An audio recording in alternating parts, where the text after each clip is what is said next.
Nexhmije Xhuglini lindi më 8 shkurt të vitit 1921 në qytetin e Manastirit, i cili sot quhet Bitola dhe ndodhet në Maqedoninë e Veriut. Ajo lindi në familje shqiptare, por nën qiellin e mbretërisë serbe-kroate slovene.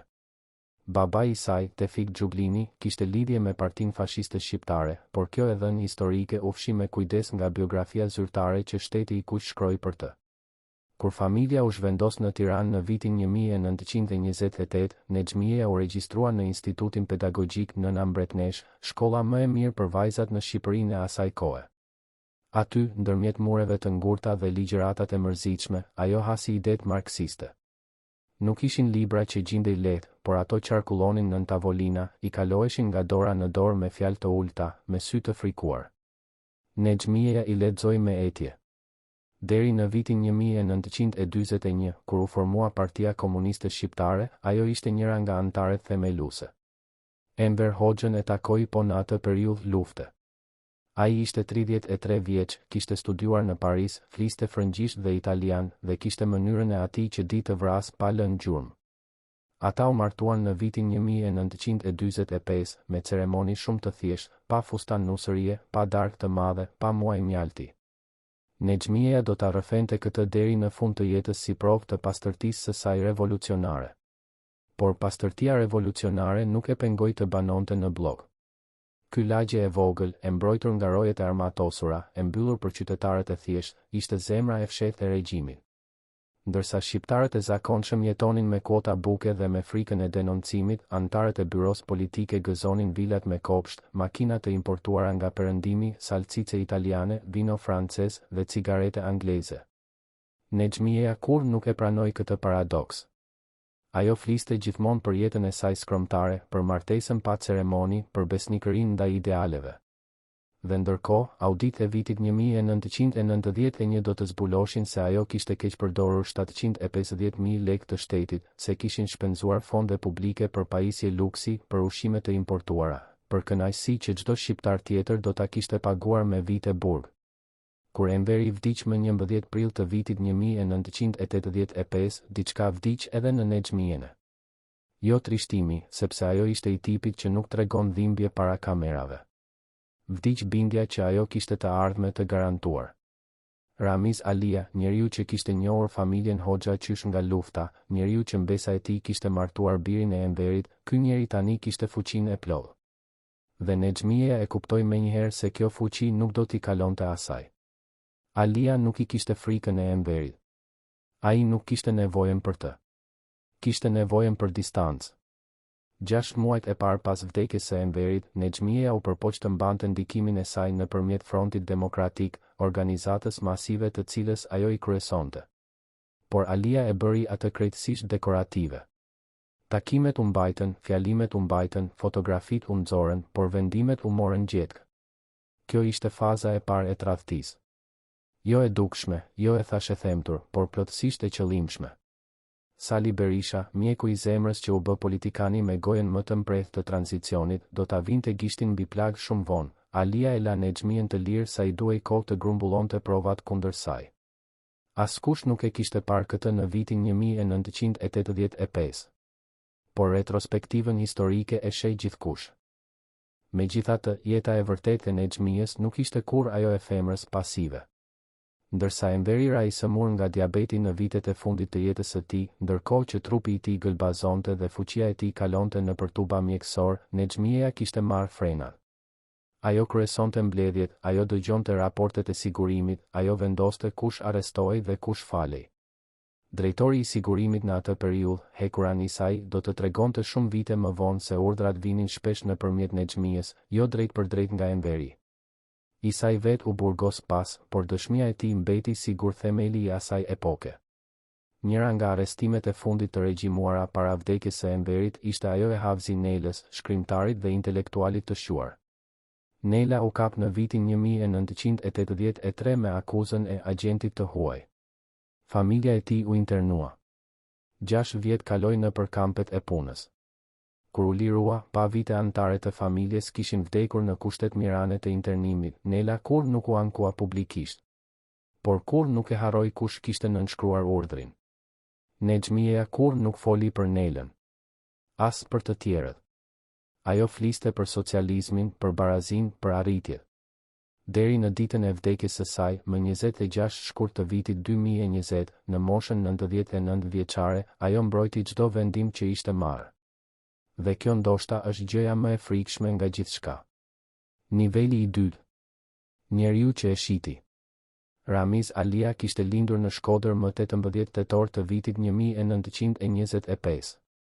Ishte 7 vjet më i ri se Nexhmieja, por kjo nuk kishte rëndësi. Ajo që kishte rëndësi ishte se ai e kuptonte politikën si lojë, ndërkohë që ajo e kuptonte si besim. Dhe ky ishte ndryshimi fatal mes tyre. Alia kishte mësuar pranë Enverit si të mbijetonte. Kishte parë si Enveri likuidoi Koçi Xoxhen, i cili kishte qenë njeriu numër 2 dhe kishte besuar se kjo gjë e mbronte. Kishte parë si u shua familja e Mehmet Shehut, kryeministri i fuqishëm, i cili gjeti vdekjen e tij misterioze më 17 dhjetor të vitit 1981, kur nuk pranoi ta hiqte qafe djalin e vet për hir të politikës së Enverit. Kishte parë si miqt bëheshin armiq brenda natës. Alia kuptonte se pasardhësi i diktatorit nuk mund të bëhej diktatori i ri duke ndjekur të njëjtat metoda. Embjara e Berlinit e tregoi me rrëmbim. Ceaușescu dhe Elena u pushkatuan para kamerave të televizionit rumun më 25 dhjetor të vitit 1989. Alia e shikonte dhe dridhej. Ai vendosi të reformonte me ngadalë, me kujdes, me mençuri të pashpirtë. Lejoi partitë e reja. Lejoi zgjedhjet e para. Hoqi censurën e shumicës. Por ruajti llogaritë e veta. Dhe ndër llogaritë e veta, Nexhmieja ishte detyrime. Sigurisht, askush nuk e di me siguri se kur saktësisht Alia vendosi ta flionte atë. Por provat indirekte janë të forta. 11 qershor i vitit 1991. Alia presidenton bashkësi vetingun e fundit të Partisë së Punës, para se ajo të shpërbëhej dhe të bëhej Partia Socialiste. Nexhmieja u largua nga antarësia. Gazeta Zëri i Popullit, organi zyrtar i partisë, botoi me shkrim kryesor kritikat ndaj jetës së saj të mburshme dhe pompuese. Kush autorizoi atë botim? Kush mund ta bënte këtë, nëse jo udhëheqja e lartë? 10 dhjetor i vitit 1991. Alia firmosi urdhrin e arrestimit. Nexhmieja u mor nga makina e policisë para derës së shtëpisë. Kamera e mediave ishin tashmë atje. Nuk ishte rastësi. Fatos Lubonja, shkrimtari dhe intelektuali që kishte kaluar 17 vjet në përburgjet komuniste, do të shkruante shumë vite më vonë. Arrestimi i Nexhmijes ishte sinjal i kujdesshëm i Alisë drejtuar perëndimit. Unë jam njeriu i ri, unë ndëshkoj të kaluarën. Por ajo e kaluar e mbylli gojen fare, sepse nëse fliste ajo, do të fliste për Alisë gjithashtu. Kjo është pikërisht ajo që ndodhi. Nexhmieja u gjykua vetëm për keqpërdorim fondesh. Jo për krimet politike. Jo për arrestimet. Jo për kampin. Jo për pushkatimet. Pse? Sepse çdo gjë tjetër do ta tërhiqte edhe Alisë, edhe Çarçanin, edhe gjithë udhëheqjen që tani ishte duke ndryshuar pallto. Ky ishte pazari i pashpallur. Gjykata filloi më 8 janar të vitit 1993. Nexhmieja hyri në sallë pa pasur asnjë shenjë dobësie. Mbante xhaketën e zezë dhe qëndronte drejt.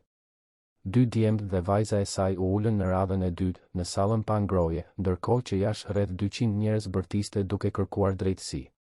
Jo drejtësi abstrakte. Emra konkret. Ku i vodh parat? Ku janë të vdekurit tanë? Por ata nuk kishte pyetje direkte në gjykatë. Sepse gjykata nuk pyeste. Akta akuza kishte 2 pika. Keqpërdorim detyre. Shpërdorim i fondeve shtetërore. Vlera totale, 750.000 lekë shqiptare, ose rreth $25.000 amerikan sipas kursit të atëhershëm. Kjo ishte çmimi i 40 viteve diktaturë. $25.000. Prokurori i shtetit, Spartak Ngjela, e dinte se kjo ishte padrejtësi. Ai vetë kishte deklaruar privatisht se gjykata reale do të kishte zgjatur 10 vjet. Por nuk kishte mandate. Kishte vetëm ato 200 faqe dosje. 7 muaj më vonë, trupi gjykues i dha sentencat, 9 vjet burg. Gjykata e apelit e rritoi 2 vjet shtesë. 11 vjet gjithsej. Nexhmieja ju përgjigj me qetësi, Kjo gjykat është shpikje politike. Ajo nuk kishte gabim teknikisht, por nuk kishte të drejtë moralisht. Dhe kjo dallim shumë i hollë ndërmjet dy llojeve të drejtësisë u bë problemi qendror i tranzicionit shqiptar. Niveli i tretë. Brenda qelisë. Burgu i Tiranës ishte ndërtuar në vitet 50. Muret e trasha i rezistonin të nxehtit të verës dhe të ftohtit të dimrit një lloj. Ato nuk lejonin asnjërin brenda. Nexhmieja filloi dënimin e saj në fund të janarit të vitit 1993. Kishte 62 vjeç. Ajo kishte kaluar gati 30 vjet si njëra nga gratë më të fuqishme të Europës lindore, po nuk e dinin ata jashtë shëmbitit të bllokut. Drejtoresha e Institutit Marksist-Leninist, kontrolluese e propagandës, ndikuese e heshtuar e sigurimit. Dhe tani ajo ishte numër burgu. Corbin Sully, njëra nga gardianet e burgut gjatë atyre viteve, do të tregonte 20 vjet më vonë, kur nuk u ankua. Nuk kishte asnjë ankesë.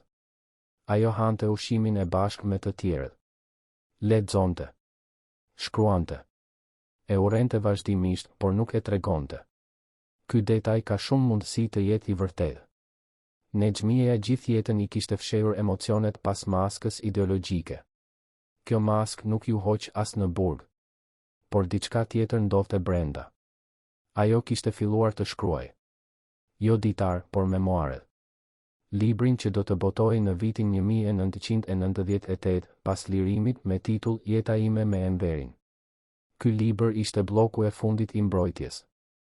Në atë libër, ajo tregoi se Enveri kishte shprehur regreset e veta personale për numrin e madh të pushkatimeve që kishte urdhëruar sigurimi. Por nuk jepte emra. Nuk jepte data. Nuk kishte asgjë që mund të verifikoj ose mohoj lehtë. Ishte deklarat politike e maskuar si rrëfim personal. Dhe ky libër zbulon diçka themelore për karakterin e Nexhmijes, ajo kur nuk i quajti krimet krime. I quajti çështje të epokës. I quajti vendime të vështira. I quajti domosdoshmëri historike. Gjua komuniste mbijeton edhe kur sistemi ka vdekur. Ndërkohë, jashtë mureve të burgut, historia vazhdonte pa kursyer. Ramiz Alia, i cili kishte vendosur burg shtëpie në gusht të vitit 1992, u dërgua në burg të rregullt një vit më vonë, në gusht të vitit 1993. U gjykua edhe ai për keqpërdorim detyre dhe shpërdorim fondesh. I dhan 9 vjet burg. Edhe ai doli herët si Nexhmieja. Kur Nexhmieja dëgjoi lajmin e arrestimit të Alis, ishte akoma brenda qelisë. Askush nuk e di çfarë mendoi. Por çfarë kishte deklaruar 2 vjet para, në ditët e para të rënies së komunizmit, ajo e kishte thënë qartë, e kishte quajtur Ramiz Alien tradhtar kombëtar. Pastaj kishte shpjeguar se kjo deklarat kishte ardhur nga zemrata personale dhe nuk ishte plotësisht e vërteta. Por kjo tërheqje kishte ardhur shumë vonë dhe asnjëri nuk e kishte harruar frazën e parë. Ndoshta nuk kishte qenë zemrat. Ndoshta kishte qenë e vërteta. Burgu i famshëm i Spaçit, ku kishte rreth 4000 të burgosur politik gjatë viteve të komunizmit, nuk u hap si muze deri vitin 1996. Kur u hap, ata që kishin mbijetuar hyn brenda dhe qëndruan të heshtur para gropave të tyre të ish burgimit. Gratë qanin me zë. Burrat qëndruan me gishta të shtenguar. Nexhmieja nuk shkoi kur atje. Asnjëherë nuk u ftua. Asnjëherë nuk e kreu vetë. Kjo heshtje flet më shumë se çdo fjalë. Niveli i 4. Sekretet e dosjes. Kur Shqipëria hapi arkivat e sigurimit pas vitit 2000, jo gjithçka u gjet. Shumë dosje mungonin. Disa kishin qenë djegur. Disa kishin qenë zhvendosur. Disa kishin humbur mrekullisht.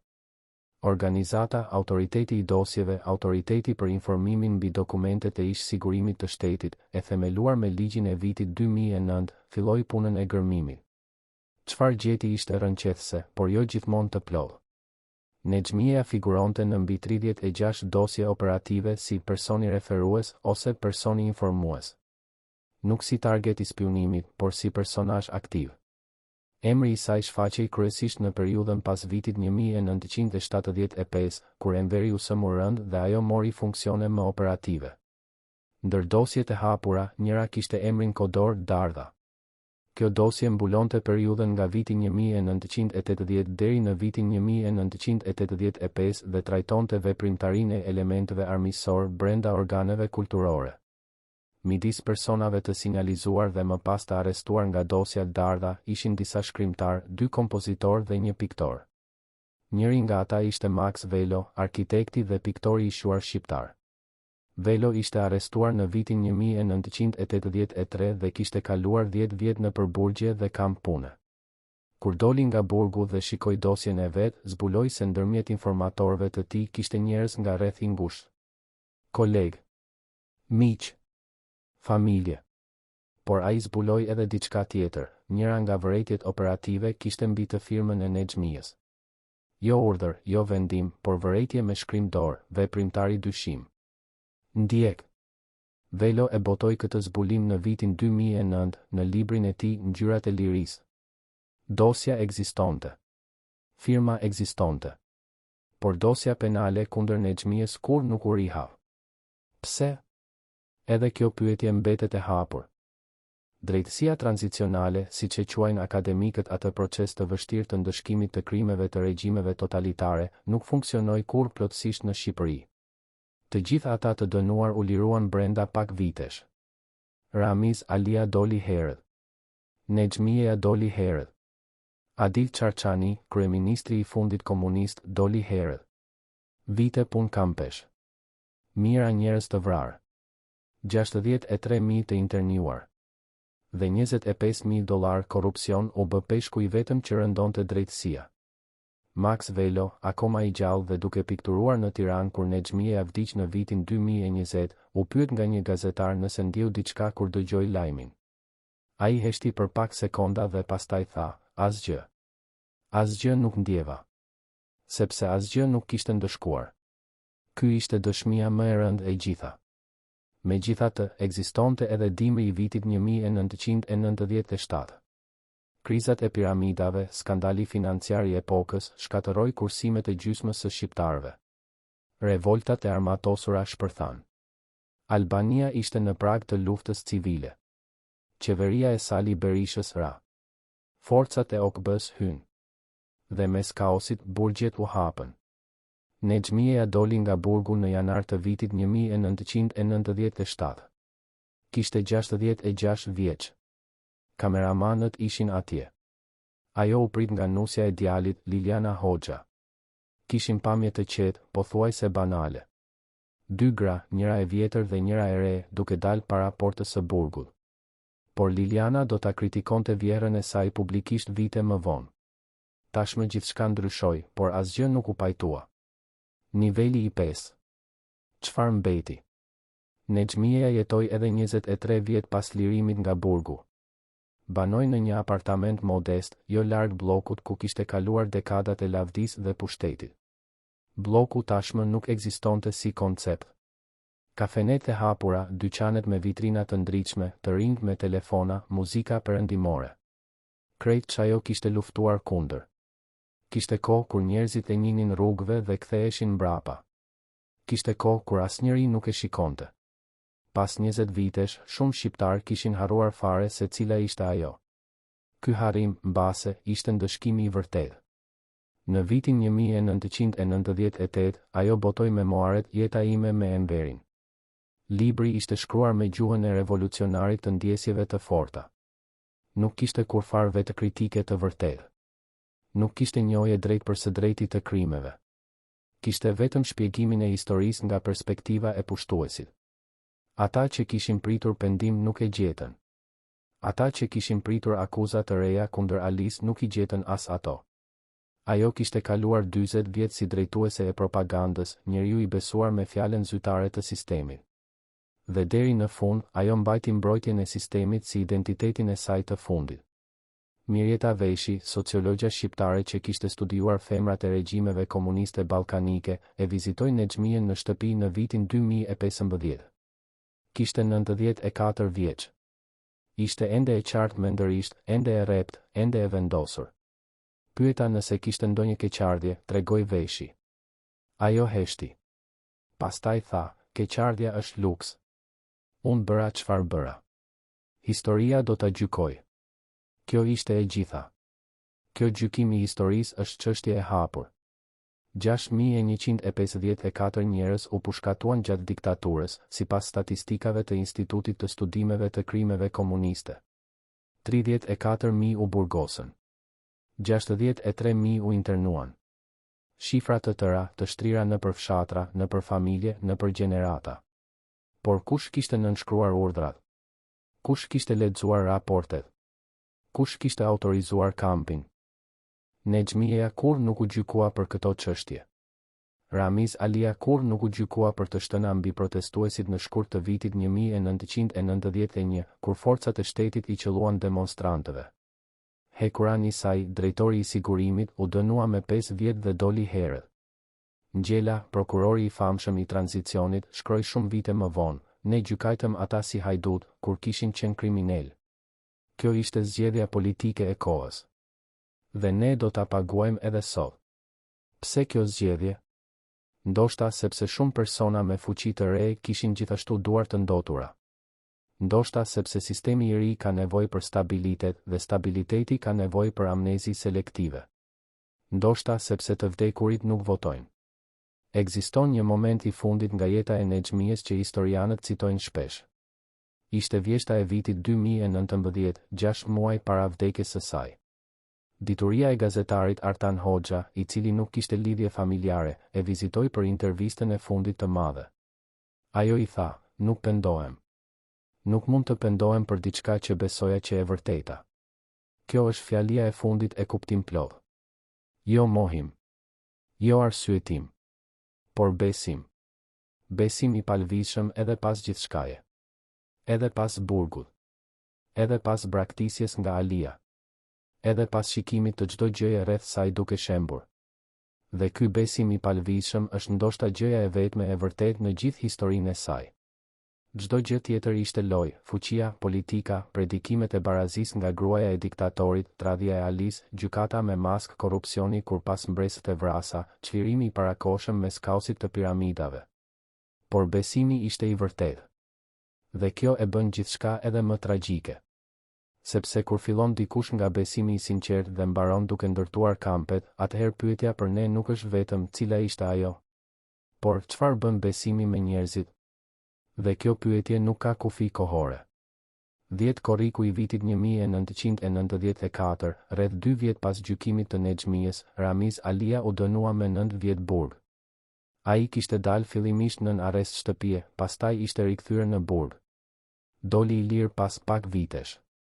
Ai vdiq më 7 tetor të vitit 2011, në moshën 86 vjeçare, pa dhënë ndonjëherë llogari publike të plotë.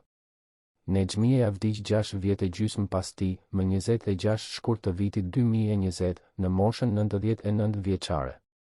73 familje ishin duke pritur ende njohjen zyrtare të vdekjes së anëtarëve të tyre nëpër kampet komuniste, kur ajo vdiq. Procesi vazhdon edhe sot. Disa emra janë pyet akoma pa përgjigje. Disa dosje mungojnë akoma nga arkivat.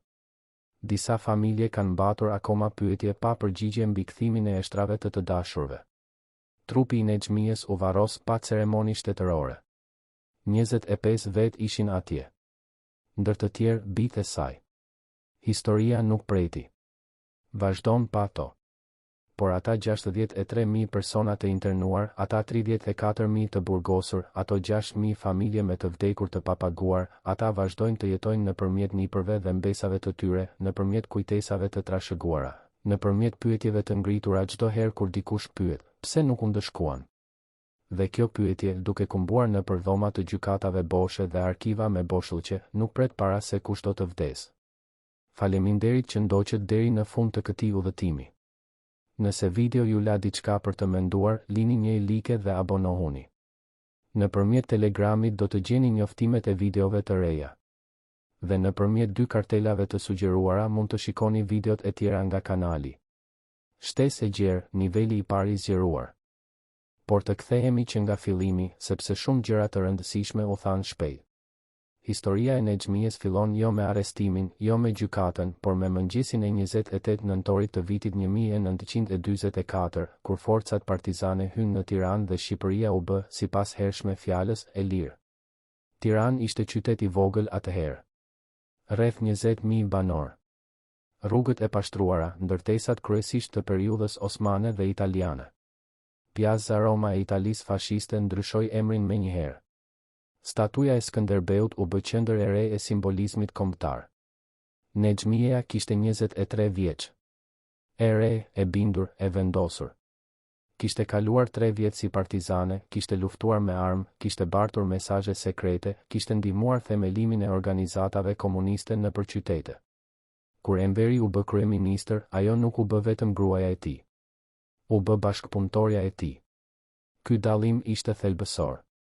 Shumë diktatorë kanë pasur gra pasive, figura dekorative për kamerë, simbole të shtëpisë dhe familjes.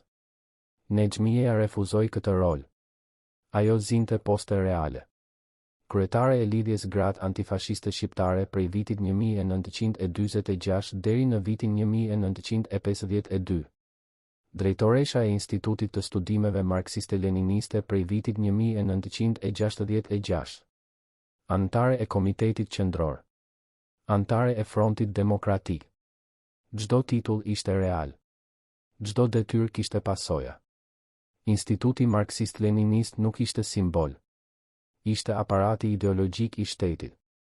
Nga aty dilte çdo tekst shkollor, çdo libër lejuar, çdo film i miratuar, çdo vepër muzikore e pranuar. Atë që njerëzit mësonin fëmijës, atë që dëgjonin, atë që lexonin, atë që mendonin se mund të shihnin, kishte kaluar nëpër filtrin e atij instituti. Nexhmieja kryesonte atë filtr. Ata shkrimtarët e arrestuar, ata poetët e internuar, ata artistët e zhvendosur, shumë prej tyre e kishin kaluar dosjen nëpër ato tavolina. Jo gjithmonë me emrin e saj mbi, por me fuqinë e saj prapa. Zef Plumi, franceskani i famshëm dhe shkrimtari, kaloi shumë vjet nëpër kampet e punës. Ai përshkroi me hollësi mënyra të torturës psikologjike dhe fizike. Kur u lirua dhe u largua nga Shqipëria, shkroi rëno vetëm për me tregue. Ky libër u bë dokument i çmuar i gjerkoshëm. Por kur nuk u gjykua askush konkretisht për vuajtjet e tij. Musine Kokalari ishte shkrimtarja e parë shqiptare moderne. Ajo kishte botuar tregime, ishte zëdhënëse e kulturës, ishte njëra nga intelektualet më të shuara të vendit. U arrestua në vitin 1947, u torturua, u burgos, u internua për 22 vjet. Kur u lirua, ishte e thyer, e sëmur dhe e harruar. Ajo vdiq në vitin 1983, 3 vjet para Enverit, pa asnjëherë parë njohje publike ose falje. Nexhmieja e kishte njohur Musinen. Kishin shkuar në të njëjtën kohë nëpër rrethet e njëjta intelektuale para luftës. Kishin qenë gati bashkëkohëse. Pastaj njëra kishte zgjedhur pushtetin dhe tjetra kishte ndëshkimin. Pastaj ato kishte ndarë 40 vjet pa asnjëherë folur. Ky heshtje ka shumë shtresa. Amik Kasoruho, shkrimtari tjetër i njohur, u arrestua 2 herë. E dyta herë, pas raportit të një informatori, i cili u zbulua të ishin koleg i ngushtë dhe mik personal. Kasoruho e kishte mësuar 20 vjet më vonë kur hapi dosjen e vet, kishte qenë kolegu me të cilin kishte ngrënë drek çdo të mërkur për 5 vjet. Sistemi i sigurimit nuk funksiononte nëpërmjet monstruozitetit. Funksiononte nëpërmjet normalitetit. Nexhmieja e kishte ndërtuar atë normalitet. Ajo kishte shkruar tekstet që shpjegonin si të identifikojë armikun. Ajo kishte lëqitur marksizmin-leninizmin si doktrinën e çlirimit ndërkohë që sigurimi implementonte shtypjen. Dhe ajo kishte besuar se kishte të drejtë. Kjo është gjëja e vështirë të kuptosh kur shikon nga distanca. Ata njerëz jo si rregull nuk ishin cinik. Ishin besimtar. Dhe besimi kur nuk e bën krimet më të vogla, por e bën historinë shumë more komplekse. Kur Enveri ra i sëmur rënd, gjërat u ndryshuan. Diabeti i tij kishte qenë sekret shtetëror për vjet. Asnjë mjek i huaj nuk lejoi. Çdo raport mjekësor ishte i klasifikuar. Shqiptarët e zakonshëm nuk dinin se si ishte gjendja e shëndetit e liderit të tyre. Por brenda bllokut gjithkush e dinte. Alia e dinte. Çarçani e dinte. Isai e dinte. Dhe Nexhmieja jo vetëm që e dinte, por drejtonte. Ajo ishe ura mes dhomës së sëmundjes dhe sallës së vendimmarrjes. Ajo mblifte raportet, ajo dëgjonte ankesat, ajo transmetonte urdhrat. Kur Enveri nuk mund të dilte nga dhoma, Enveri vazhdonte të merrte vendime. Por kush ishte Enveri i vërtet në ato vite? Kjo pyetje ka mbetur bez përgjigje të plot edhe sot. Drejtori i sigurimit Hekuran Isai, i cili u hetua dhe u gjykua, kur nuk jepte hollësi. Mjeku kryesor i Enverit, i cili do të kishte informacione kritike, vdiq para se të jepte dëshmi të plot. Janë 13 muaj, nga viti 1984 deri në prill të vitit 1985, ku Enveri ishte thuajse krejtësisht i paaftë, por vendimet vazhduan të merreshin. Arrestimet u bën. Çarçani u bë kryeministër. Alia u pozicionua si pasardhës. Dhe Nexhmieja drejtoi nga hija. Ky moment është themeli i tragjedisë së saj personale. Sepse kur Ramiz Alia u bë lideri real, ai kishte nevojë t'i tregonte botës se ai ishte i ri, se ai ishte shansa e re, se ai kishte lënë të vjetër pas. Dhe të vjetra kishte fytyrë. Kishte emër. Kishte marrëdhënie me të kaluarën. Kishte emrin Nexhmie Hoxha. Kjo është arsyeja që gjykata e vitit 1993 ishte e domosdoshme për Aliën. Jo si drejtësi. Si mesazh. Shtesë e gjerë detajet tërë procesit gjyqësor dëhre tranzicionin. Procesi gjyqësor i Nexhmies ishte i pari llojit të tij. Asnjëherë Shqipëria nuk kishte gjykuar njërin nga figurat kryesore të regjimit. Kishte gjykime politike gjatë komunizmit, natyrisht, por ato gjykimet ishin shfaqje, pantomim të drejtësisë. Ky gjykim i vitit 1993 pretendonte të ishte i vërtetë. Prokurori Spartak Ngjela ishte jurist i ri. Kishte studiuar drejtësi gjatë sistemit komunist. Kishte punuar brenda sistemit. Por kur tranzicioni erdhi, ai shikoi mundësinë dhe e mori. Akta akuza ishte e hollësishme. Audit kishin treguar shpenzime të paligjshme, ushqime luksi, pajisje shtëpie, makineria, shërbime. Shuma totale, 750.000 lekë shqiptare, ishte e verifikueshme, e dokumentuar. Por ajo që nuk figuronte në akt akuz, asnjë fjalë për njerëzit e vrarë, asnjë fjalë për të burgosurit politik, asnjë fjalë për kampin, asnjë fjalë për sigurimin. Sipas ligjit ekzistues, ato krime ishin të pashkreptura ose të vjetra ose komplekse shumë juridikisht.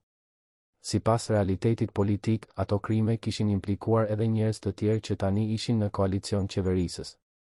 Sali Berisha, shefi i Partisë Demokratike dhe presidenti i ardhshëm, e kishte kuptuar mirë këtë. Ai vet ishte mjek personal i Enver Hoxhës për periudha të gjata. Marrëdhënia e tij me sistemin e vjetër kishte aspekte të ndërligjshme. Gjykata e zgjeruar do të hapte pyetje edhe mbi atë. Kjo shpjegon pse gjykata mbeti e kufizuar. Defender e Nexhmies, avokati Maksim Haxhia, shpjegoi në gjykatë se klienta e tij ishte viktimë e sistemit të saj, se ajo kishte besuar sinqerisht se fajtori i vërtet ishte Enveri, jo ajo. Ky argument ishte interesant nga pikpamja juridike, por anashkalonte realitetin. Ajo kishte pasur fuqi të pavarur. Ajo kishte marrë vendime. Ajo nuk kishte qenë instrumental pasiv. Por gjykata nuk e shqyrtoi argumentin thellë, sepse nuk kishte hapësirë ta shqyrtojë. Dënimi i fundit, 11 vjet, ishte relativ. Dhe realizimi aktual, 5 vjet, ishte shumë pak. Por ishte shumë more se sa çdo krim tjetër i regjimit kishte marrë ndonjëherë ndëshkim. Testi i vërtet i drejtësisë tranzicionale nuk është vetëm nëse dënimi është dhënë. Është edhe nëse të gjitha viktimat janë njohur, nëse historia është regjistruar, nëse shoqëria e ka kuptuar çfarë ndodhi. Sipas këtyre standardeve, Shqipëria ka dështuar pjesërisht.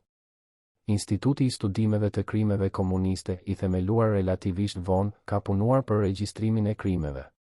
Autoriteti i dosjeve ka hapur arkiva. Janë bërë hapa. Por janë ende familje që nuk kanë marrë ështrat e të vdekurve. Janë ende dokumente të fshehura. Janë ende pyetje pa përgjigje mbi fatin e shumë personave të humbur gjatë regjimit. Dhe në qendër të gjithave, si simbol i asaj epoke, figurohet Nexhmieja, e burgosur, e liruar, e harruar dhe e vdekur, pa dhënë kurrë llogarinë e plotë. Kjo është plaga e hapur e historisë shqiptare. Shtesë, perspektiva historike komparative. Nexhmieja nuk ishte e vetmja. Historia e Europës lindore ka ngjashme rastet e grave të fuqishme të regjimeve komuniste. Elena Ceaușescu, bashkëshortja e diktatorit rumun, u pushkatua bashkë me burrin e saj më 25 dhjetor të vitit 1989. Asnjë gjykatë e vërtetë. Asnjë hetim i plotë. Vetëm pushkatimet para kamerave, pa asnjë mundësi mbrojtjeje. Ky model ishte i kundërt me modelin shqiptar. Mira Markovic, bashkëshortja e Slobodan Miloševićit dhe figura e fuqishme politike serbe, u arratis jashtë vendit dhe shmangit gjykimin. Sot jeton lirë. Nadia Comaneci, simboli sportiv rumun, nuk ishte kur politikane, por historia e saj tregon si gjatë regjimeve komuniste, edhe ata që nuk kishin fuqi zyrtare kishin akses ndaj privilegjeve. Por Nexhmija ishte rasti i rrallë, gruaja e njërit nga diktatorët më totalitar të botës, me fuqi të vërtet operacionale, e gjykuar dhe e burgosur pas rënies së regjimit, por e pandëshkuar për krimet kryesore. Kjo kombinim e bën rastin e saj unik nga pikpamja akademike dhe rënqethse nga pikpamja morale. Akademikja britanike Miranda Vickers, eksperte e historisë shqiptare, ka shkruar: Nexhmija ishte figura qendrore e asaj epoke, por kur nuk u trajtua si e tillë nga gjyqësia. Kjo mangësi ka kostuar Shqipërinë pajtimin e nevojshëm me të kaluarën. Kjo vlerësim mbetet i vlefshëm. Shtesë, dimensioni personal dhe familjar. Bitë e Nexhmijës, Iliri dhe Sokoli, u rritën brenda bllokut me privilegjet e klasës sunduese. Iliri, i lindur më 31 mars të vitit 1949, do të burgosej edhe ai vetë në vitin 1995, por u lirua brenda vitit. Ky burgosim i djalit ndodhte ndërkohë që nëna e tij ishte akoma brenda. Detaji tregon sa e larmishme dhe sa e ndërlidhshme ishte ajo periudhë. Iliri shkroi në vitin 1995 librin Babai im, Enver Hoxha, ku përpiqej të nxirrte portretin human të diktatorit. Libri u botua dhe u lexua me kureshtje, por nuk ndryshoi vlerësimin historik. Historia nuk ndryshohet nga narrativat familjare, por familjet gjithmonë provojnë. Nexhmija nuk doli nga burgu kur doli djali. Ajo vazhdoi dënimin e vet. Nusja e Ilirit, Liliana, e priti vjerën jashtë burgut në janar të vitit 1997. Pamja e asaj mëngjesi, e filmuar nga agjencia Associated Press, tregonte dy gra, njëra e vjetër dhe njëra e re, jashtë portës së burgut. Nuk kishte fanfar, nuk kishte grumbullim njerëzish, nuk kishte deklarata. Nexhmija hyri në makinë dhe u largua. Shumë vite më vonë, Liliana do të flijonte vjerën e saj publikisht. Kjo kritik erdhi nga brenda familjes, gjë që tregon se as anëtarët e familjes nuk kishin paqe të plot me trashëgimin. Nexhmija nuk reagoi kur publikisht. Nuk ju përgjigj asnjëherë kritikave, edhe kur vinin nga brenda shtëpisë. Kjo aftësi për të heshtur, e kultivuar gjatë dekadave të politikës, u bë mburojë e fundit e saj. Shtesë, periudha e fundit e jetës dhe vdekja. Vitet e fundit të Nexhmijës kaluan në apartamentin e vogël, rreth 3-4 minuta larg bllokut të ish pushtetit. Lagja kishte ndryshuar rrënjësisht. Kafenet e reja, restorantet, muzika, njerëzit me rroba mode. Gjithçka që ajo kishte luftuar kundër, jo thjesht si ideolog, por si shtete, tashmë rrethonte shtëpinë e saj. Kjo paradoks, kur nuk u komentua prej saj. Ajo merrte vizita të pakta. Familja e ngushtë. Nganjëherë gazetar. Nganjëherë akademik të huaj. Shqiptarët e rinj nuk dinin se kush ishte ajo. Ky harrim i gjallë ishte lloj tjetër i ndëshkimit. Pak ditë para se Shqipëria të mbushte 10 vjet pas rënies së komunizmit, Nexhmija u fut në spital. Dilte dhe hynte. Trupi i saj 90 vjeçar kishte filluar t'i bënte ato gjëra që i bëjnë trupat e vjetër. Gazeta Panorama, njëra nga gazetat kryesore shqiptare, kishte botuar profilin e saj në vitin 2018. Gazetari e kishte pyetur: "A keni frikë nga vdekja?" "Jo," kishte thënë ajo. "E di çfarë bëra. Besoj se e bëra mirë. Edhe nëse historia ka gjykime të tjera." Kjo ishte fjalia e fundit e madhe para vdekjes. 26 shkurti i vitit 2020. Nexhmija vdiq natën në shtëpi e rrethuar nga anëtar të familjes. Kishte 99 vjeç. Ishte anëtarja e gjallë më e vjetër e udhëheqjes komuniste shqiptare. Njoftimi u bë me qetësi. Asnjë ceremoni shtetërore. Asnjë nderim zyrtar. Qeveria shqiptare nuk shprehu ngushëllimet zyrtare. Varrosja ishte private. Mediat ndërkombëtare e kumtuan me fjalët e njëjta: Ladi Macbeth e Ballkanit ka vdekur. Kjo metaforë, e cila kishte qarkulluar qysh nga vitet 90, u rigjall edhe një herë me vdekjen e saj. por ajo e kishte refuzuar metaforën gjithmonë. La dy Macbeth vdiq nga fajësia. Unë nuk ndjej faj. Dhe kjo, ndoshta, ishte fjalën e fundit e vërteta. Shqiptarët e reaguan ndryshëm. Disa heshten. Disa shprehen dhimbje e bllokuar, si ata familjet e viktimave që mendonin se drejtësia kishte kaluar pa i prekur. Disa u shprehen me inatosje. Pak qanë. Mediat sociale u mbushën me histori personale. Kush kishte humbur gjyshin në përkam? Kush kishte rritur fëmijët pa babë?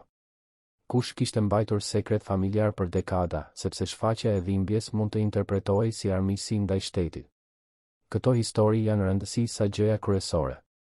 Sepse historia e Nexhmijes nuk është vetëm historia e gruas së një diktatori. Është historia e sistemit që ajo ndihmoi të ndërtoj dhe e viktimave të panumërta të atij sistemi dhe e mungesës tragjike të llogarisë së plotë. Historia vazhdon të shkruhet. Familjet e viktimave janë ende gjallë. Procesi i njohjes zyrtare i krimeve të komunizmit është akoma i paplotë. Arkivat kanë boshllëqe. Pyetjet mbeten të hapura. Dhe ne, si shoqëri, jemi duke u mësuar të ballafaqohemi me të kaluar të errët pa e fshehur dhe pa e fetishizuar. Kjo është ndoshta mësimi më i vandershëm i gjithë kësaj historie. Jo si të gjykojmë ata, por si ta kuptojmë veten. Se si sistemet të ndërtuar mbi besim mund të shndërrohen në makina shtypjeje. Se si njerëzit e mirë mund të bëjnë gjëra të tmerrshme nëse i bindim vetes se drejtësia historike ka precedencë mbi individin. Se si fuqia korrumpon jo vetëm ata që nuk e duan lirinë, por edhe ata që besojnë se po luftojnë për të. Nexhmija besonte se ishte duke luftuar për lirinë. Miliona shqiptar jetuan nën kufizimin e asaj lirie. Kjo është paradoksi i epokës që ajo personifikonte. Dhe ky paradoks, me emra dhe data dhe fytyra konkrete, është arsyeja pse e treguam. Ekspansion i tretë, biografia e detajuar dëhre konteksti historik. Pyetje që shpesh lind, si u bë Nexhmija aq e fuqishme? Çfarë e dha asaj atë fuqi brenda sistemit? Përgjigja kalon në për të kuptuarin e strukturës së pushtetit komunist shqiptar, i cili ishte jo vetëm ideologjik, por edhe thellësisht personal dhe familjar. Partia e Punës nuk funksiononte si institucione anonime. Funksiononte si familje e zgjeruar me lidhje gjaku, kurth besimi dhe detyrime personal mes individëve. Nexhmija kishte avantazhin e të qenit e parë. Jo vetëm gruaja e liderit, por anëtare aktive qysh para se ai të bëhej lider. Ajo kishte qenë partizane kur shumë prej atyre që do të bëheshin anëtar të byros politike ishin akoma duke menduar se ku të qëndronin. Kjo histori e hershme i jepte asaj autoritet moral brenda sistemit. Autoriteti moral në sistemet autoritare shpesh të vlen more se titujt zyrtar. Por ekzistonte edhe dimensioni i njohjes historike brenda komunitetit militant të Shqipërisë. Ata njerëz kishin luftuar bashk, kishin rrezikuar jeta bashk, kishin fshehur armë bashk. Kjo intimitet i luftës krijon lidhje shumë të forta. Nexhmija ishte pjesë e atij grupi të vogël njerëzish. Kur Enveri filloi të përqendronte pushtetin pas vitit 1947, ata që kishin qenë me të prej fillimit gëzonin mbrojtje. Nexhmija ishte njëra e tyre. Madje ishte prej fillimit edhe para Enverit formalisht, sepse ajo ishte lidhur me komunizmin kur ky kishte ende formë flue dhe të pastrukturuar. Ky origjinalitet i asaj, ky statut si themeluese, i jepte asaj hapësirë manovrimi. Por ekzistonte edhe faktor tjetër, less obvious, Nexhmija ishte intelektualisht e fortë. Ajo lexonte, mendonte, analizonte. Brenda byros politike, ku shumica e anëtarëve kishin arsim të kufizuar, ajo ishte figura me gjuhë analitike.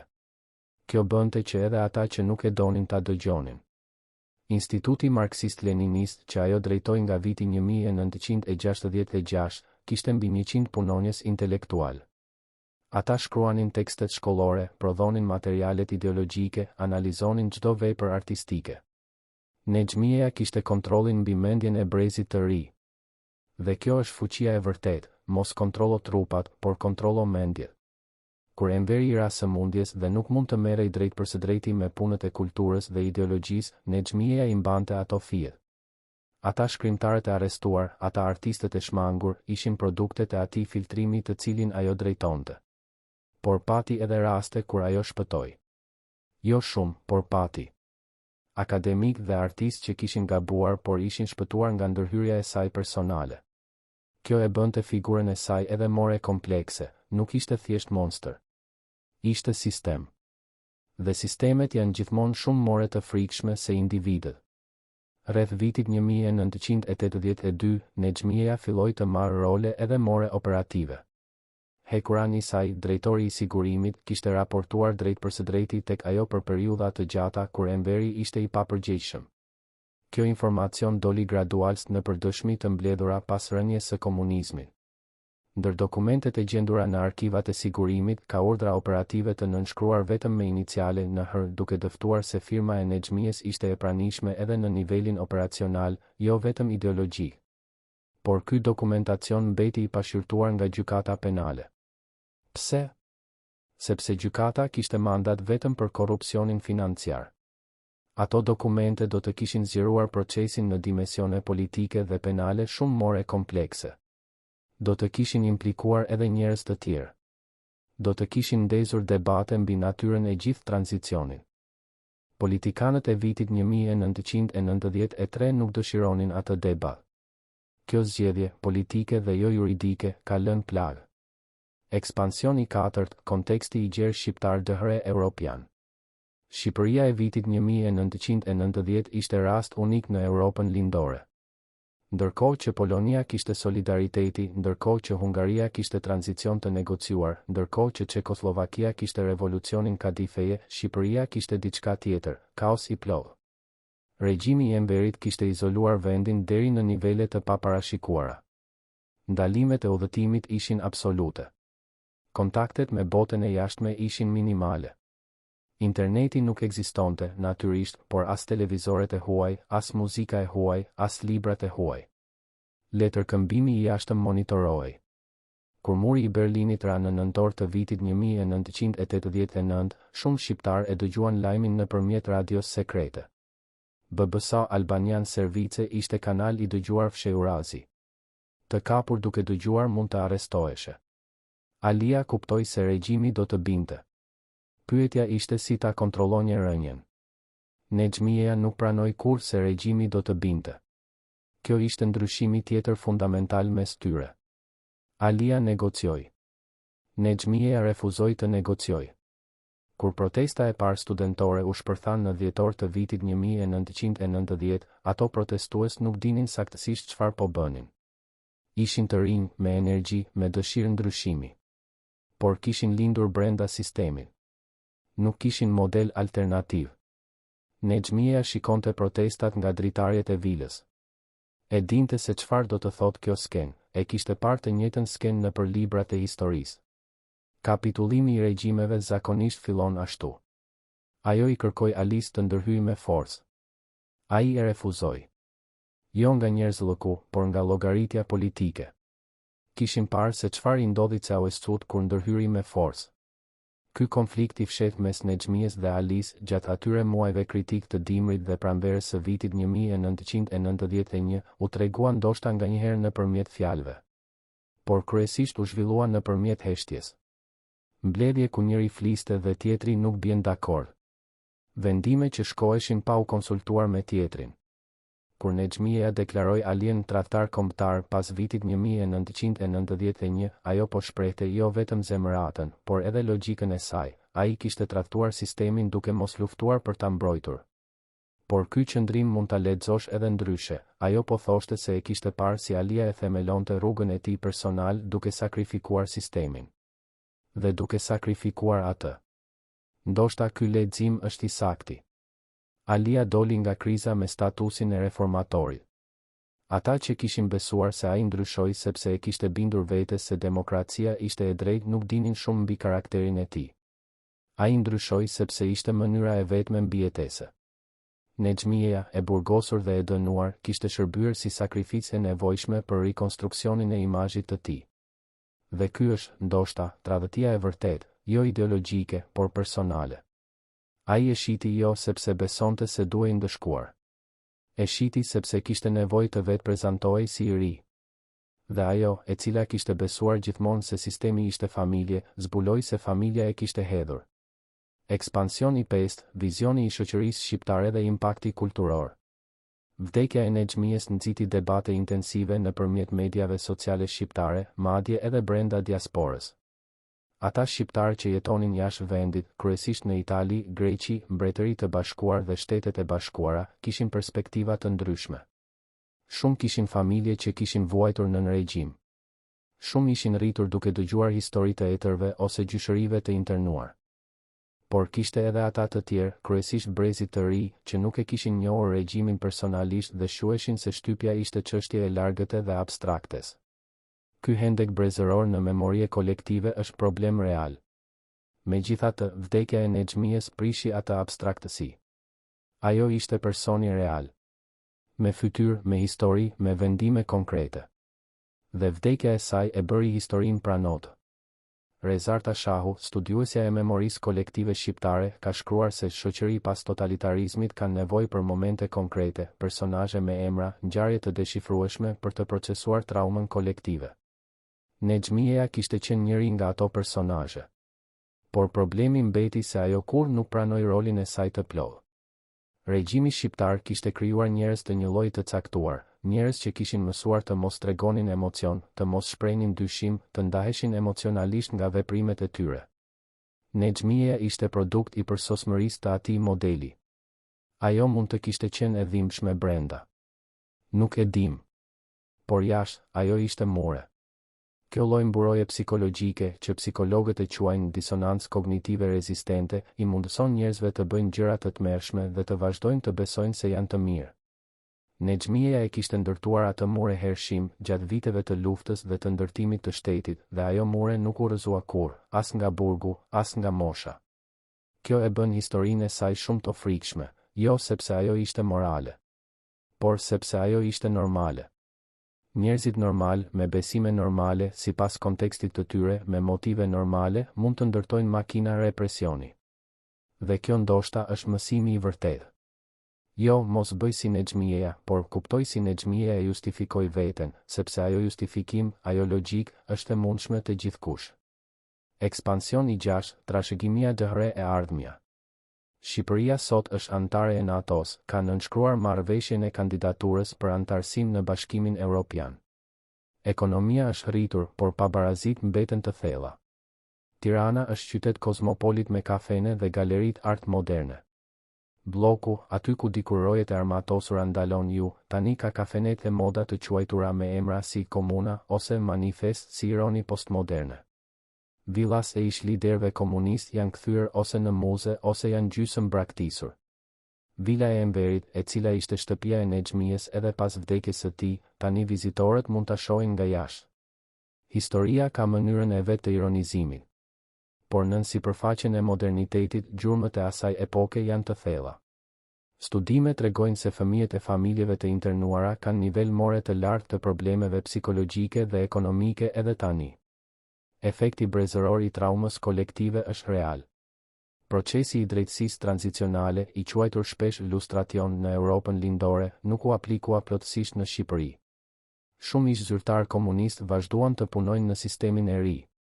Disa u bën politikan të suksesshëm. Disa u bën biznesmen. Ky tranzicion pa pastrim, me gjithë avantazhet e tij politike afatshkurta, ka lënë ndjes të korrupsionit institucional dhe mungesës besimit që vazhdon edhe sot. Anketa e vitit 2023 tregon se rreth 57% e shqiptarëve besojnë se sistemi gjyqësor nuk është i pavarur politikisht. Ky mosbesim ka rrënjë historike. Njerëzit e cili pan si gjykata gjykojnë Nexhmijen vetëm për korrupsion financiar, duke anashkaluar krimet politike, kanë mësuar mësimin e gabuar, se sistemi gjyqësor shërben pushtetin, jo drejtësinë. Dhe kjo perceptim, qoftë i sakt, qoftë i egzageruar, është produkt i historisë. Instituti i studimeve të krimeve dhe antikomunizmit punon, por me resurse të kufizuara. Autoriteti i dosjeve ka hapur arkiva, por procesi është i ngadaltë. Disa familje kanë marrë eshtrat e të dashurve dhe i kanë rivarosur me dinitet. Disa kanë marrë njohje zyrtare. Por shumë as eshtrat nuk kanë. Kjo pamje e pakompletuar, kjo drejtësi e gjysmë, është realiteti i trashëgimisë së Nexhmijës. Ajo personifikonte sistemin dhe sistemi vazhdoi pa u llogaritur plotësisht.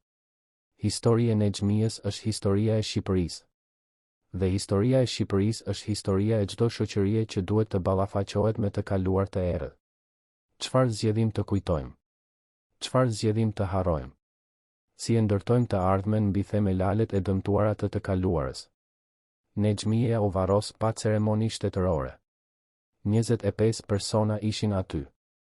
Por historia e saj vazhdon të jetohet çdo herë kur dikush pyet, pse nuk u ndëshkuan plotësisht? Kjo pyetje është mausolea e saj e vërtetë. Dhe kjo pyetje kur nuk do të mbyllet derisa të gjitha dosjet të hapen, derisa të gjitha familjet të marrin përgjigje dhe derisa shoqëria shqiptare të ketë ballafaqim të plot me çfarë ndodhi.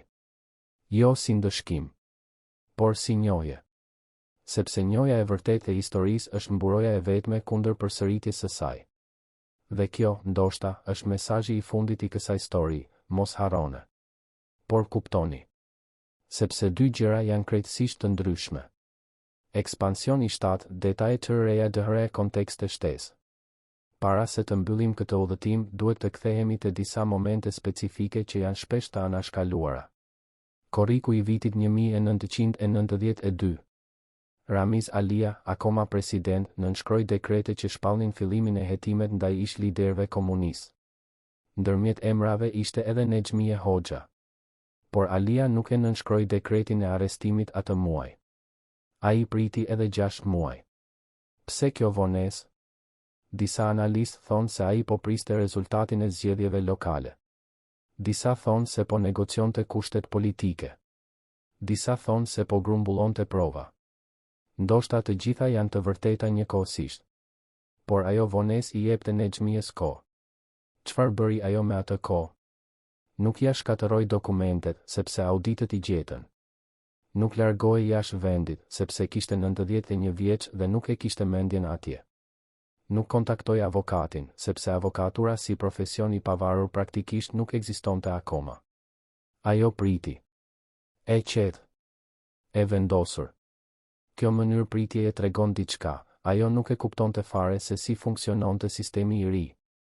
Ose e kuptonte dhe nuk i bënte dot asgjë. Arrestimi i 10 dhjetorit të vitit 1991. Orët e mëngjesit. Policë e veshur me uniforma. Porte e trokitur. Nexhmijeja hapi derën. Sipas raportit të mediave shqiptare të kohës, ajo pyeti nëse kishte mandat. I treguan. Ajo lexoi, ktheu mandatin dhe hapi derën gjerë. Nuk bëni zhurmë, tha ajo. Fëmijët janë fle. Kjo fjalë, e transmetuar me raport të mediave të asaj kohe, ka mbetur si dokument i karakterit të saj. Edhe në momentin e arrestimit, ajo ishte kontrolluese. Nuk shkëlqehej. Nuk bërtiste. Nuk lutej. Kontrolli ishte mburoja e saj e fundit. Gjatë procesit gjyqësor, publiku u grumbullua jashtë. Kishte njerëz me fotografitë e familjeve të internuara. Kishte vetë të mbjetuar kampesh. Kishte njerëz që kishin humbur etërit ose nënat në përhetimor. Por asnjërit nuk ju lejua të hyjë. Gjykata ishte e kufizuar. Publiku mbetej jashtë duke bërtitje. Nexhmijeja nuk dëgjonte atë bërtitje. Ose nëse e dëgjonte, nuk e tregoi asgjë. Kur u shpall vendimi, ajo qëndroi e drejtë. Pastaj ngriti kokën dhe tha, kjo gjykatë do t'i përgjigjet historisë. Historia i është përgjigjur pak ndryshe nga sa mendonte ajo. Faleminderit që ndoqët deri këtu. Historia e Nexhmijes është njëra nga ato historia që nuk ka fund të qartë. Mbetet e hapur, si plag, si pyetje, si pasqyrë ku shqiptarët mund të shikojnë dhe të pyesin veten çfarë do të thotë drejtësia, çfarë do të thotë memoria dhe si ndërtojmë shoqëri mbi themelalet e dëmtuara. Nëse keni pritur deri këtu, lini një like dhe abonohuni. Nëpërmjet Telegramit do të gjeni njoftimet e videove të reja. Dhe nëpërmjet 2 kartelave të sugjeruara mund të shikoni videot e tjera nga kanali. Shihemi në videon tjetër. Ekspansion i 8, historia e sigurimit dëhre mekanizmat e kontrollit. Sigurimi i shtetit, i cili ekzistoi si strukturë nga viti 1946 deri në vitin 1991, ishte ndër shërbimet e fshehtë me përqindje more të lartë informatorësh për popullsi në gjithë bllokun lindor. Sipas të dhënave të hapura pas vitit 2000, rreth 1500 agent aktiv dhe 11.000 informator vepronin njëkohësisht. Për një vend me 500.000 popullsi urbane, kjo shifër ishte rënqethse. Kjo do të thotë se statistikisht çdo 5 apo 6 persona qytetas kishte njërin informator mes tyre. Miku juaj, kolegu, fqini, vëllai. Sistemi nuk funksiononte mbi bazën e frikës së dhunës direkte, megjithse ajo dhunë ekzistonte. Funksiononte mbi bazën e paranojës universale. Askush nuk dinte kush raportonte. Prandaj askush nuk fliste. Prandaj sistemit I duheshin pak ndërhyrje direkte, sepse vetë censura bënte punën. Nexhmieja, si drejtuese e Institutit Marksist-Leninist, ishte njëra nga arkitektët ideologjik të këtij sistemi. Jo ajo personalisht rekrutonte informatorët, por ajo prodhoi tekstet që shpjegonin pse raportimi I armikut ishte detyrë patriotike dhe revolucionare. Ata tekste shkonin nëpër shkolla. Fëmijët e 9, 10, 11 vjeçare lexonin, memorizonin dhe pastaj e aplikonin logjikën. Nëse vëllai im thot diçka kundër shtetit, është detyra ime ta raportoj. Familje u shkatëruan me këtë mekanizëm. Ka dëshmi të regjistruara ku fëmijë kanë raportuar prindërit, ku vëllezërit kanë raportuar vëllezërit, ku bashkëshortët kanë raportuar bashkëshortët. Nexhmieja kur nuk e njohse si krim. Ajo e quante si edukimin socialist. Por ekspertët e psikologjisë sociale tani e kuptojnë këtë si njëra nga format more të dëmshme të kontrollit shoqëror, thyrjen e besimit primar familjar. Kur nuk mund t'i besosh familjes, atëherë u bëhesh I pambrojtshëm ndaj pushtetit. Dhe pa mbrojtje familjare, individi është krejtësisht I ekspozuar. Familja Çami, e internuar në vitin 1962 për lidhje me elementin armiqësor, jetoi 25 vjet brenda një rajoni të kufizuar. Babai punonte në kantier ndërtimi. Nëna kujdesej për bagët e tij. Fëmijët nuk mund të merrnin arsim universitar. Ata nuk mund të martonin jashtë zonës. Ata nuk mund të udhëtonin. Kur regjimi ra, ata u kthyen në Tiranë. Por Tirana nuk ishte vendi I tyre more. Kishin humbur 25 vjet. Sot, nipa dhe mbësa e familjes Çami punojnë në Tiranë. Disa janë profesionistë. Disa janë emigruar. Por historia e gjyshërve të tyre mbetet e mbyllur brenda familjes, e rrëfyer vetëm ndër vete, rrallë ndaj botës. Ky është dëmi I tretë I sistemit, jo vetëm ai bëri dëm, por bëri dëm të tillë që njerëzit ruajnë shijen e turpit edhe pa bërë asgjë. Sepse sistemi ua mësoi njerëzve se vuajtja ishte e tyre, se internimi ishte dëshmi e fajit, se ata ishin të defektshëm nëse kishin vuajtur. Kjo logjik e anasjellët është produkt I sofistikuar I propagandës marksiste-leniniste të tipit hoxhist. Dhe Nexhmieja e kishte teorikuar atë propagandë. Ekspansion I 9, ndikimi në kulturë dëhre arte. Ndërkohë që sistemi shtypte, kultivonte gjithashtu një lloj tjetër kontrolli, patronazhin kulturor. Shteti ishte prodhuesi I vetëm I kulturës. Teatri kombëtar, opera, balerina, grupi I vallëzimit folklorik, ansamblet muzikore, kinematografia, gjithçka ishte shtetërore. Artistët ishin punëtor shtetëror me pagë, me pushim vjetor, me të drejta pensioni. Por kushti ishte thelbësor, puna duhej të shërbente revolucionin. Çfarë do të thoshte shërbej revolucionin e vendoste Instituti Marksist-Leninist? E vendoste Nexhmieja. Ky sistem kishte paradoksin e vet nga njëra anë, shteti financonte artin shumë more se shumë demokraci perëndimore. Nga ana tjetër, kontrollonte çdo aspekt të atij arti. Ata artistë që pranuan kushtet e sistemit gëzonin karrierë, famë dhe privilegje. Ata që refuzuan, mbaronin në përburgje ose kam.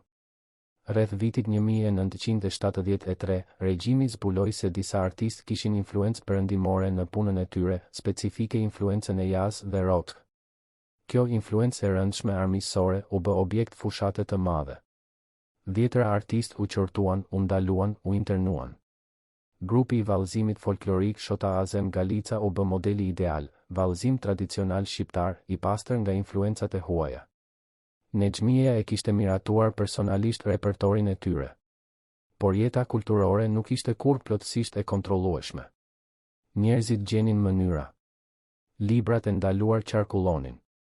Muzika e huaj dëgjohej fshehurazi. Filmat e ndaluar shikoheshin ku mundej. Kjo rezistencë e heshtur, e fshehur, e rrezikshme, ishte ndezja e vogël e lirisë brenda sistemit. Dhe kjo ndezje, me kalimin e kohës, u bë flak. Kur studentët e vitit 1990 protestuan, ata nuk ishin duke protestuar vetëm kundër ekonomisë. Protestonin kundër dekadave kulturore të censurimit. Ata donin të dëgjonin muzikën e tyre, të shihnin filmat e tyre, të lexonin librat e tyre. Ata donin kulturë pa filtrin e Nexhmijes. Dhe ky dëshirë, shumë bazik, shumë njerëzor, ishte ndoshta forcat mos të fuqishme që rrëzoi sistemin. Ekspansion i 10, historia e ngjethse e Mehmet Shehu. Mes të gjitha historitë të regjimit hoxhist, njëra mbetet e speciali e errët dhe e pa zbuluar plotësisht, rasti i Mehmet Shehu. Shehu kishte qenë kryeministri i Shqipërisë për 25 vjet. Ishte njeriu numër 2 i regjimit. Kishte luftuar heroikisht kundër nazistëve dhe fashistëve gjatë luftës. Kishte qenë mik personal i Enverit. Dhe pastaj, një natë dhjetori të vitit 1981, u vetvra. Ky vetvrasje ndodhi pas debatit me Enverin mbi martesën e djalit të Shehut. Djali, Shkëlzen Shehu, ishte fejuar me vajzën e një familjeje të orientimit borgjez. Kjo nuk kishte pasur leje. Alia ishte i ndërmjetëm. Nexhmija kishte qenë e pranishme në disa nga diskutimet. Versioni zyrtar, Shehu pa presionin familjar dhe vdiq nga depresioni. Versioni alternativ, i mbështetur nga disa ish zyrtar, Enveri e vrau, ose urdhëroi vrasjen. Versioni akoma more rënqethës, Shehu ishte agent i shumë shërbimeve sekrete njëkohësisht dhe u likuidua pasi zbuloi. Asnjë nga këto versione nuk u verifikua kurrë plotësisht. Familja e Shehut u arrestua. Bashkëshortja Fiqrete, e cila kishte qenë militante e devotshme komuniste, u burgos. Djemt e tij u detyruan të mohonin baban. Njëri vdiq brenda burgut. Nexhmija kur nuk foli për çështjen Shehu. Alia foli pak. Historianët kanë punuar me fragmentet. Por çka dihet me siguri, Nexhmija kishte qenë e pranishme gjatë viteve kur Shehu u shua. Ajo kishte qenë e informuar për çdo lëvizje të brendshme të byros politike. Dhe ajo mbajti heshtjen edhe pas rënies së sistemit. Kjo heshtje mbi rastin Shehu është ndoshta e gjëja more e pasur me enigma të historisë hoxhiste.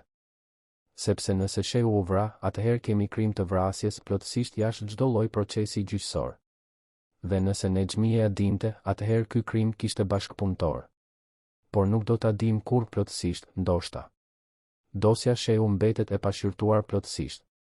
Arkivat kanë boshllëqe pikërisht rreth asaj periudhe. Dokumentet mund të jenë djegur, ose mund të jenë ruajtur nga dikush me interes specifik. Historia ka mënyrën e vet të mbajtur sekretet. Ekspansion i 11, reflektime finale dëhre epilog. 26 shkurti i vitit 2020. Nexhmija mbyll syt. Bota kishte ndryshuar aq shumë nga dita kur ajo i kishte hapur. Lindur në mbretëri, rritur nën fashizëm, luftuar nën komunizëm, sunduar nën komunizëm, rënë me komunizëm, mbijetuar komunizmin, vdekur në demokraci. 99 vjet. 6 epoka politike. Askush nuk e di çfarë mendoj në minutat e fundit. Askush nuk mund ta di. Por mundet imagjinojmë. Ndoshta mendoj për Enverin, i cili kishte vdekur 35 vjet para saj. Ndoshta mendoj për vitin 1944, ditën e çlirimit, kur kishin hyrë triumfalisht. Ndoshta mendoj për djemt, të cilët ishin akoma gjallë. Ndoshta nuk mendoj asgjë. 25 persona ishin aty kur u varros. Kjo numër thot çdo gjë. Jo sepse miqt ishin kthyer armiq, por sepse bota kishte vazhduar. Dhe ata 25 persona ishin familje, të cilët erdhën jo nga dashamirësia anonime, por nga detyrimi personal. Varri i saj nuk ka shenjë të veçantë. Është i thjeshtë, si shumë varrat shqiptar. Çka nuk është e thjeshtë janë pyetjet që ajo la pas. Çka nuk është e thjeshtë janë familjet e viktimave që ende presin njohje. Çka nuk është e thjeshtë është historia e pa e kuptuar plotësisht e 47 viteve të diktaturës. Historia nuk mbyllet me vdekjen e personazheve të saj. Historia vazhdon nëpërmjet kujtesës, nëpërmjet instituteve, nëpërmjet librave, nëpërmjet pyetjeve që shtrojnë fëmijët të prindërve kur hasin fotografinë e plakës me sytë e ngurta. Kush ishte ajo nën? Kjo pyetje, e thjeshtë, e pastër, e matur nëpër gojën e një fëmije, është ndoshta epitafi i vërteta i Nexhmijës. dhe t'i japësh asaj fëmijës përgjigje të ndershme, të plot, të ndërlikuar, të dhimbshme, kjo është detyra jonë. Jo si ndëshkim, por si e vërteta. Sepse e vërteta, madje edhe kur dhemb, është mburoj kundër errësirës. Ky ishte historia e Nexhmijës. Historia e Shqipërisë. Historia e çdo vendi që duhet të ballafaqohet me të kaluar të vështirë. Udhëtimi vazhdon. Faleminderit shumë që ndoqët deri në fund. Nëse video ju la diçka për të menduar, lini një like dhe abonohuni. Nëpërmjet Telegramit do të gjeni njoftimet e videove të reja dhe anonime. Dhe nëpërmjet 2 kartelave të sugjeruara këtu mund të shikoni videot e tjera nga kanali. Ju faleminderit. Ekspansion i 12, historia e bllokut DHR jeta brenda. Kujto që ka kaluar nëpër lagjen bllok të Tiranës sot, i duket si lagje normale, rrugë të gjëra, pemë, ndërtesa të vogla nga vitet 50 dhe 60. Kafen, restorant, dyqane mode. Të rinj me telefona. Muzik nga dritarët. Por nën sipërfaqen e asaj normaliteti fshihet historia e një prej eksperimenteve more të çuditshme shoqërore të shekullit të 20, ndërtimi i utopjes izoluese brenda qytetit. Bloku kishte rreth 50 villa, të ndara me garde dhe rrugë të vogla. Kishte pishina private, kopsht me pemë frutore, fushë lojrash për fëmijët e zyrtarëve. Kishte dyqan special ku ushqimet dhe produktet perëndimore ishin të disponueshme, ndërkohë që jashtë, qytetarët rendnin nëpër rradha për gjalp dhe sheqer. Nexhmija kishte banuar atje të gjithë vitet e regjimit. Ajo e njihte çdo kosh dhe çdo korridor të asaj bote të mbyllur. Njihte familjet e fqinjëve. Njihte fëmijët e byros politike. Kishte parë si ata fëmijë rriteshin, si martonin, si bënin fëmijë vetë. Bloku ishte qyteti i tyre. Bota e jashtme ishte abstrakte. Kjo izolim, paradoksalisht, e bënte ideologjinë barazitare more të çuditshme. Ata predikonin barazin ndërkohë që jetonin brenda kufirëve të privilegjit. Ata flisnin për punëtorin ndërkohë që fqinjet e tyre nuk kishin çizme dimri. Kur bloku u hap për herë të parë pas rënies së komunizmit, qytetarët e Tiranës hynë brenda si në ekspedite arkeologjike. Shikuan me sytë e hapur. Disa qanë. Disa kapën frymën. Ishte e njëjta qytet, ishte e njëjta ajër, por kishte qenë botë tjetër. Nexhmija u largua nga villa para se qytetarët të hynin brenda. Ku shkoi, nuk dihet saktësisht. Pas lirimit nga burgu, kishte apartamentin e vogël. Por ajo kishte jetuar 70 të jetës brenda atij bloku. Dhe kur bloku ra, ajo ra bashkë me të. Fizikisht, jo. Por identitetin e saj kishte qenë të qenit njeriu i bllokut, gruaja e fuqishme e shtëpisë numër 1. Pas bllokut, mbetej vetëm Nexhmija Xhuglini, gruaja e re e lindur në manastir, e cila kishte besuar se mund të ndërtonte botë të re. Ekspansion i 13, ndërkombëtarizimi DHR, reagimet jashtëzakonshme. Vdekja e Nexhmijës u kumtua kryesisht nga media angleze dhe franceze si anekdotë historike. La dy Macbeth e Ballkanit kishte ikur. Por reagimi më interesant erdhi nga studiuesit e komunizmit ndërkombëtar, të cilët vlerësonin rastin e saj si fenomen unik. Profesori Stathis Kalyvas nga Universiteti Yale, i njohur për studimet e tij mbi dhunën politike, kishte shkruar se Nexhmija përfaqëson llojin e rrallë të aktorëve historik ku besimi dhe fuqia bashkohen plotësisht, duke e bërë kufizimin mes viktimës dhe dhunuesit thuajse të pamundur të identifikohet. Ky vlerësim akademik, i ftohtë dhe teknik sa duhet, kap diçka themelore. Nexhmija nuk ishte e detyruar nga askush. Ajo kishte zgjedhje.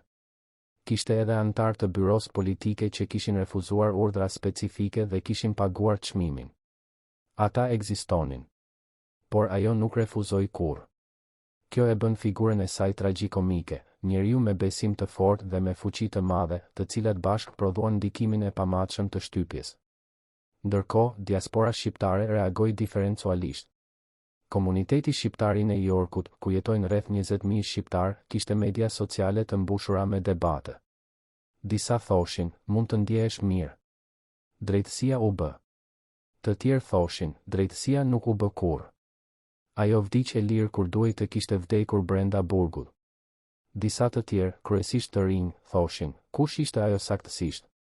Ky ndryshim i perspektivave brenda të njëjtit komunitet tregon se çfarë do të thotë trashëgimia komplekse, nuk ka konsensus, nuk ka fund të qartë, nuk ka klosure të plotë.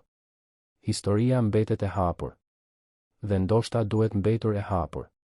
Sepse klosure i plot do të thoshte se nuk ka more pyetje, nuk ka more gërmim, nuk ka more nevojë për të kuptuar. Dhe ajo nevojë, ajo dëshirë për të kuptuar, është shenja e shoqërisë së shëndosh. Shoqëria e shëndosh pyet. Shoqëria e sëmur hesht. Nexhmia kishte mësuar popullin e saj të hesht. Mundet ndoshta ballafaqimi i vërtet me trashëgimin e saj të jetë se shqiptarët të vazhdojnë të pyesin. Çdo gjë tjetër do të ishte vazhdim i sistemit të saj. Faleminderit. Ky ka qenë udhëtimi jon i sotëm. Shihemi në herën tjetër. Ekspansion i 14, analiza e fundit dëhre mendime për historinë. Historia e nexhmijes na mëson edhe diçka tjetër të rëndësishëm, si sistemet totalitare ndërtojnë mbrojtje psikologjike për anëtarët e tyre kryesor. Sociologu Erich Fromm, i cili shkroi Ikte nga liria në vitin 1941, argumentoi se shumë njerëz zgjedhin aktivisht vartësinë ndaj autoritetit, sepse liria personale u duket e frikshme dhe e pastrukturuar. Nexhmia nuk ishte rasti i Frommit, ajo nuk kishte ikte nga liria. Ajo kishte besuar se po luftonte për lirin, vetëm se liria e saj kishte kufizim specifik, ishte liri e kolektivit revolucionar, jo liri e individit. Dhe kolektivit revolucionar i duhej disiplinë e hekur. Kjo dallim filozofik, i cili duket abstrakt, kishte pasoja konkrete të tmerrshme. Kur Musine Kokalari, shkrimtarja e shuar, u arrestua dhe u torturua, ata që e dinin justifikonin veten duke thënë, ajo ka devijuar nga kolektivi. Nuk pyeteshin, a ka të drejta Musine si individ? Sepse sistemi nuk kishte gjuhë të drejtave individuale. Kishte vetëm gjuhë e detyrimeve kolektive. Nexhmia kishte ndihmuar ndërtimin e asaj gjuhe. Kishte shkruar tekste. Kishte trajnuar njerëzit. Kishte siguruar propagandën. Dhe pastaj, kur sistemi ra, ajo u gjend pa gjuhë tjetër. Si të shpjegosh aftësinë për refuzim të drejt për drejt kur nuk e ke pasur kur atë aftësi? Si të ndësh besnikërinë ndaj sistemit si faj kur e ke mësuar prej fëmijërisë si virtyt? Kjo tragjike psikologjike është ndoshta e përmirësueshme vetëm nëpërmjet edukimit, nëpërmjet ndërtimit të shoqërisë ku individi ka vlerë jo si funksioni kolektivit, por si qenie me të drejta të veta. Shqipëria është duke bërë atë rrugëtim. Sistemet arsimore kanë ndryshuar. Kurrikulat tani e trajtojnë periudhën komuniste si epokë shtypjeje. Institutet akademike dokumentojnë krimet. Gjeneratat e reja kanë akses ndaj informatave që prindërit e tyre si kishin. Por proceset shoqërore janë të ngadalë. Familjet me traumë të paprocesuar punojnë brenda atij trashëgimie çdo ditë. Nexhmia simbolizon kulmin e asaj epoke dhe pikpyetjes së saj të papërgjigur. Ajo vdiq pa dhënë kurrë llogarinë e plotë. Por ne, si shoqëri, mund të japim llogarinë tonë, të kuptojmë, të dokumentojmë, të mësojmë dhe të ndërtojmë institucione që nuk lejojnë përsëritjen. Ky është obligimi ynë ndaj të gjithë atyre njerëzve që vuajtën dhe kur nuk dëgjuan fjalën kuptoj nga sistemi i cili i kishte shtypur. Dhe ky obligim nuk ka afat. Vazhdon deri kur historia të jetë plotësisht e treguar, plotësisht e kuptuar dhe plotësisht e integruar. Deri atëherë, emrat si Nexhmia mbeten jo vetëm histori, por mësime. Dhe mësimet, kur janë të dhimbshme, janë ato të rëndësishme. Ju faleminderit shumë. Shihemi në videon tjetër. Kujtimi kolektiv nuk është thjesht çfarë ndodhi. Është edhe çfarë zgjedhim të kujtojmë, si e kujtojmë dhe çfarë bëjmë me atë kujtim.